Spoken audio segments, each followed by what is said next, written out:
नमस्कार। आज हम बात करने वाले हैं भारत की प्रोडक्शन लिंक्ड इंसेंटिव यानी पीएलआई स्कीम के बारे में, खास तौर पर ग्रीन टेक्नोलॉजी के सेक्टर में। ये एक ऐसी कहानी है जिसमें एक तरफ तो बहुत बड़ी बड़ी महत्वाकांक्षाएं हैं और दूसरी तरफ जमीनी हकीकत कुछ और ही कहती है। तो चलिए शुरू से शुरू करते हैं। भारत ने 2030 तक 500 gigawatt non fossil fuel capacity install करने का एक बहुत बड़ा लक्ष्य रखा है। अब ये कोई छोटा मोटा नंबर नहीं है, ये बहुत विशाल है। इसे हासिल करने के लिए एक जबरदस्त इंडस्ट्रियल पुश की जरूरत है और यहीं पर सरकार की एक बहुत एम्बिशियस स्कीम सामने आती है। और वो स्कीम है प्रोडक्शन लिंक्ड इंसेंटिव या पीएलआई स्कीम। अब ये है क्या? देखिए, इसका मॉडल बड़ा सीधा है।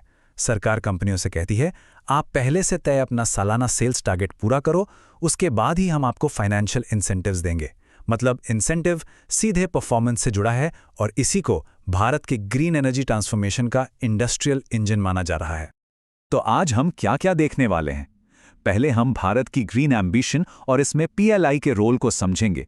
फिर हम देखेंगे कि असल में पीएलआई का रिपोर्ट कार्ड कैसा रहा है। इसके बाद हम पॉलिसी और हकीकत के बीच के इस फासले की वजहों को जानेंगे और आखिर में आगे क्या किया जा सकता है इस पर बात करेंगे। चलिए तो पहले हिस्से से शुरू करते हैं।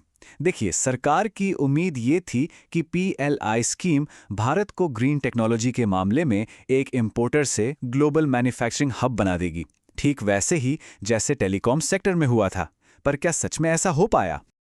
अब ये स्लाइड काफ़ी दिलचस्प है। यहाँ टेलीकॉम पीएलआई और ग्रीन टेक पीएलआई का फर्क साफ दिखता है। टेलीकॉम पीएलआई तो ज़बरदस्त कामयाब रही, पर ग्रीन टेक के नतीजे मिले जुले हैं। वजह यह है कि ग्रीन मैन्युफैक्चरिंग में तकनीक बहुत ज़्यादा कॉम्प्लेक्स है और इसे सेट होने में, मतलब मैच्योर होने में भी काफ़ी लंबा वक्त लगता है। ये टेलीकॉम से बिल्कुल अलग और कहीं ज़्यादा मुश्किल खेल है। तो चलिए अब दूसरे भाग पर आते हैं और देखते हैं कि ज़मीन पर, मतलब सोलर और बैटरी सेक्टर में इस स्कीम का परफॉर्मेंस आखिर रहा कैसा है। और यहाँ तस्वीर थोड़ी मिलीजुली सी है। सोलर मैन्युफैक्चरिंग में सप्लाई चेन का जो आखिरी हिस्सा होता है ना, जिसे डाउनस्ट्रीम कहते हैं, यानी मॉड्यूल असेंबली, वहाँ हमें काफ़ी अच्छी सफलता मिली है। आंकड़े देखें तो 2025 के बीच तक टारगेट का करीब 56% हासिल हो चुका था। इससे पता चलता है कि असेंबली वाले काम में हमारी पकड़ मजबूत है। लेकिन कहानी का एक दूसरा पहलू भी है।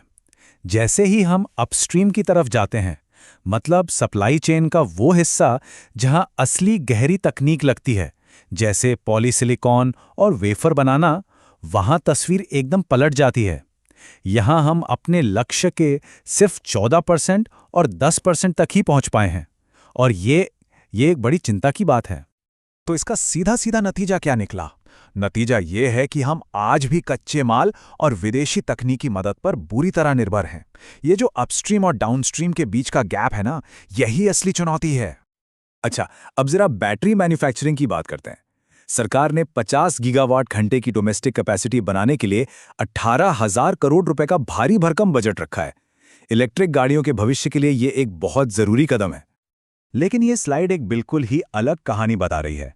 इतना पैसा लगाने के बावजूद 2025 के अंत तक टारगेट का सिर्फ 1.4 गीगावाट घंटा, मतलब सिर्फ 2.8%, बस इतना ही काम हो पाया था। ये धीमी रफ्तार साफ दिखाती है कि हमारे लक्ष्य और उन्हें पूरा करने की हकीकत में जमीन आसमान का फर्क है। तो सवाल उठता है कि ये अंतर है क्यों? अब हम अपने तीसरे हिस्से में उन वजहों को समझने की कोशिश करेंगे जिनकी वजह से इन डीप टेक सेक्टर्स में हमारा प्रदर्शन इतना कमजोर रहा है। एक सबसे बड़ी वजह है डोमेस्टिक वैल्यू एडिशन, यानी डीवीए के बहुत सख्त नियम। कंपनियों से कहा गया कि भाई 2 साल में 25% और 5 साल में 60% लोकल सामान इस्तेमाल करो। अब ये टाइमलाइन कई कंपनियों के लिए प्रैक्टिकल ही नहीं थी और इसने पूरे प्रोसेस को धीमा कर दिया। और सिर्फ बैटरी पीएलआई की बात करें तो वहां तो और भी कई रुकावटें थी। एक तो ये सख्त डीवीए के नियम, ऊपर से स्किल्ड लेबर की कमी, विदेशी टेक्निकल एक्सपर्ट्स को लाने पर पाबंदियां, और अगर काम टाइम पर पूरा नहीं हुआ तो भारी भरकम पेनाल्टी। इन सब ने मिलकर इस सेक्टर की रफ्तार को रोक दिया। और यहीं पर इस पूरे विश्लेषण का सबसे जरूरी पॉइंट आता है। ये मान लेना कि सिर्फ पैसा देकर हाईटेक मैन्युफैक्चरिंग को रफ्तार दी जा सकती है, ये सोच ही गलत है। इस तरह की कैपेबिलिटी बनाने में दशकों की आर&डी और लगातार वर्कफोर्स ट्रेनिंग लगती है। अकेला पैसा सब कुछ नहीं कर सकता। तो अब सवाल यह है कि आगे का रास्ता क्या है? अब हम अपने आखिरी सेक्शन में पीएलआई स्कीम में सुधार के लिए कुछ सुझावों पर बात करेंगे ताकि इसे ज़मीनी हकीकत के और करीब लाया जा सके। ये स्लाइड एक बहुत ही ज़रूरी बदलाव की बात करती है। अभी क्या होता है? पीएलआई के लिए कंपनियों को उनके मुनाफे और फाइनेंशियल कैपेसिटी के आधार पर चुना जाता है। लेकिन सुझाव ये है कि हमें अपना फोकस बदलना होगा। हमें प्रोसेस की जानकारी, स्किल्ड मैनपावर और टेक्निकल गहराई को प्राथमिकता देनी होगी। मतलब कंपनी के पास पैसा कितना है, इससे ज़्यादा ज़रूरी ये हो कि उसके पास टेक्नोलॉजी कितनी है। और ये सुधार इतना ज़रूरी क्यों है? क्योंकि देखिए, अगर हम अपनी अपस्ट्रीम क्षमताओं को, यानी वो गहरी तकनीक वाली क्षमताओं को मजबूत नहीं करते हैं, तो भारत एक असली मैन्युफैक्चरिंग पावर हाउस बनने के बजाय सिर्फ एक असेंबली हब बनकर रह जाएगा। और ये हमारे लंबे समय के सपनों के लिए एक बहुत बड़ा खतरा है। तो हम आज की बात इसी बड़े सवाल के साथ खत्म करते हैं, क्या भारत सिर्फ एक असेंबली हब बनकर रह जाएगा? देखिए, इसका जवाब इस बात पर टिका है कि हम अपनी नीतियों को कितनी जल्दी और कितनी असरदार तरीके से ज़मीनी हकीकत से जोड़ पाते हैं। भारत की ग्रीन मैन्युफैक्चरिंग का पूरा भविष्य इसी सवाल के जवाब में छिपा है।